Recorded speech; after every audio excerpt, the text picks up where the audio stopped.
going to study our new unit in the cosmetic science. हम आज देखने वाले हैं BIS certification and analytical techniques in the cosmetic science. First of all, BIS क्या है और उसकी क्या क्या analytical technique है cosmetic products को लेके, cosmetic techniques को लेके. So BIS as the name BIS stand for the Bureau of Indian Standards.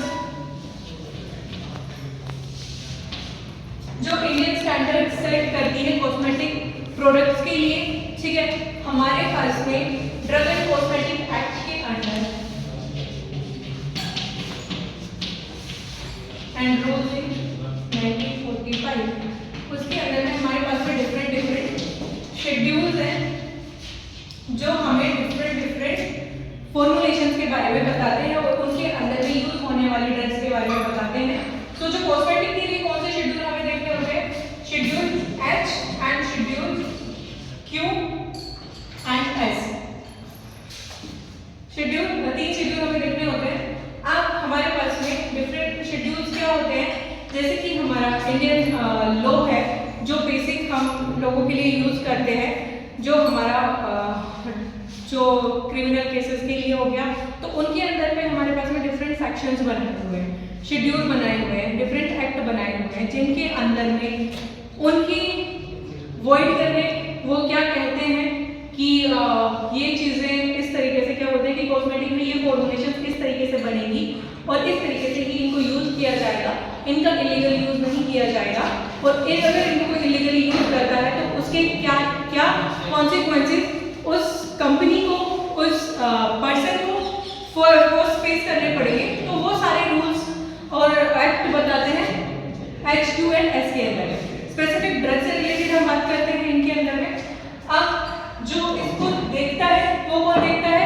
BIS, bureau of Indian standards. Indian standards के अंदर में जो इसकी ऑफिशियल वेबसाइट है उसके ऊपर में डिफरेंट टाइम के अकॉर्डिंगली हमारे पास में उसमें रिवाइज्ड पूरा जो उसका कंटेंट है उसको रिवाइज करके उसको रीऑथराइज किया जाता है और साइट के ऊपर में अपलोड किया जाता है विद देयर लाइसेंस नंबर, ठीक है. तो इसकी ऑथेंटिकेशन पूरे इंडिया के अंदर में वैलिड होती है और WHO भी इसके स्टैंडर्ड्स को मानता है. ना BIS के अंदर में सबसे पहले हमारे पास में आता है किसी भी प्रोडक्ट का डिस्क्रिप्शन की प्रोडक्ट कैसा होगा. सेकंड आती है उसकी अपीयरेंस की प्रोडक्ट कैसा दिखेगा. थर्ड उसके रॉ मटेरियल की लिस्ट कि उसके अंदर में कौन कौन से रॉ मटेरियल्स यूज होंगे, एज जैसे API कौन कौन सी उसमें यूज होगी. ना फोर्थ उसकी रेगुलेशंस की हम बात करते हैं तो हम बात कर रहे होते हैं उसके एनालिटिकल टेक्निक्स की और उसके इवैल्यूएशन पैरामीटर्स की. फिर उसके बाद में आती है उसकी eco marking and then labelling. ना वन बाय वन अगर हम देखें हमारे पास में सबसे पहले है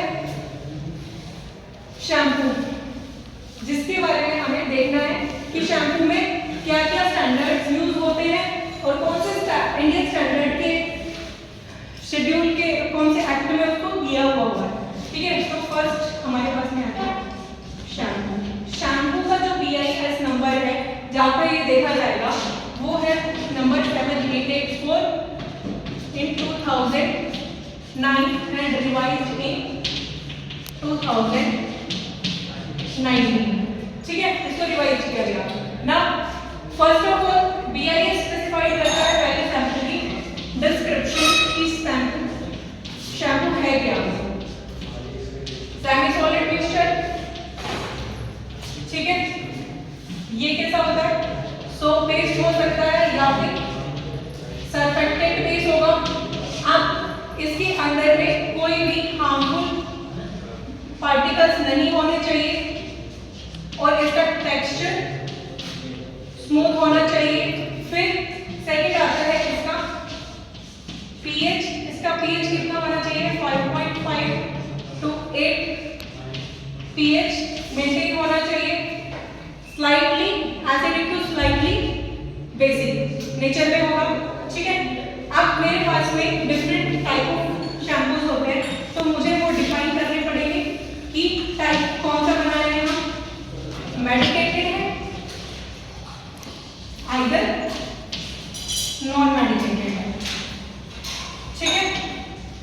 फिर इनके रॉ मटेरियल की लिस्ट जो दी गई है वो हमें देखनी पड़ेगी कि मेडिकेटेड के अंदर में कौन कौन से रॉ मटेरियल्स यूज हो रहे हैं और नॉन मेडिकेटेड में कौन कौन से रॉ मटेरियल यूज होते हैं जो सिंपल क्लींजिंग के लिए काम आते हैं, ठीक है। मेडिकेटेड में जैसे कि हेयर्स के अंदर में कौन सी प्रॉब्लम्स होती है कॉमनली, डैंड्रफ सबसे कॉमन है, एंटी डैंड्रफ शैम्पू होते हैं, तो एंटी डैंड्रफ के अंदर में जो एंटी डैंड्रफ हम क्या बोलते हैं प्रिजर्वेटिव जो ऐड करेंगे या फिर हम जो एंटीबैक्टीरियल एजेंट्स ऐड करेंगे उनकी कंसंट्रेशन कितनी होगी और कौन से टाइप के होंगे।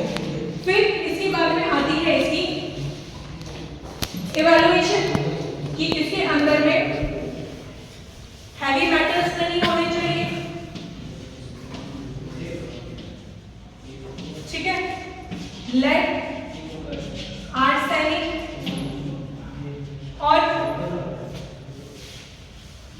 और आर्सेनिक की क्वांटिटी 0.2 to 20 ppm से ज्यादा नहीं होनी चाहिए और कोई भी कार्सिनोजेनिक प्रॉपर्टी वाले एक्सीडेंट यूज नहीं होंगे।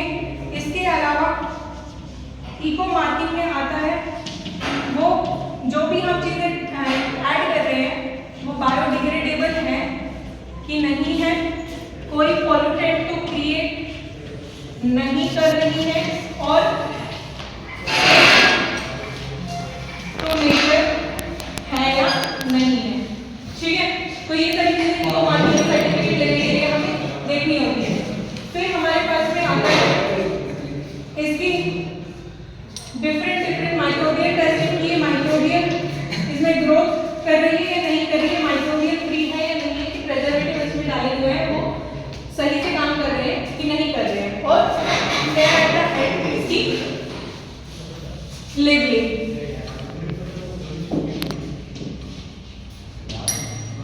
के अंदर में properly name of brand logo, manufacturer logo,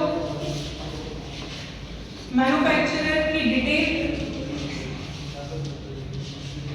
manufacturing unit कहाँ पे मैन्युफैक्चर हुआ, फिर बैच नंबर कौन से बैच में बना, एमएफजी कब थी, एक्सपायरी कब हो सकती है, एक्सपायरी कब हो सकती है, और इससे रिलेटेड कोई भी प्रिकॉशंस,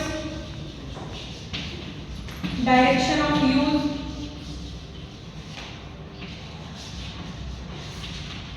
एंड कोई भी वार्निंग इफ एनी, तो इसके ऊपर मेंशन होनी चाहिए। साथ में जो इसकी इंग्रेडिएंट लिस्ट आती है वो आती है डिसेंडिंग ऑर्डर में, means high to low concentration के अंदर में इसके इंग्रेडिएंट राइट इट डाउन होने चाहिए, ठीक है। तो ये होता है लेबलिंग का पार्ट। और किस टाइप की कंटेनर में इनको पैक किया जाना चाहिए जिससे कि इजीली हम इनको निकाल सके और यूज कर सके, ठीक है। इजी टू यूटिलाइज उस टाइप से हमें इनको यूज करना पड़ेगा, ठीक है। तो अब शैम्पू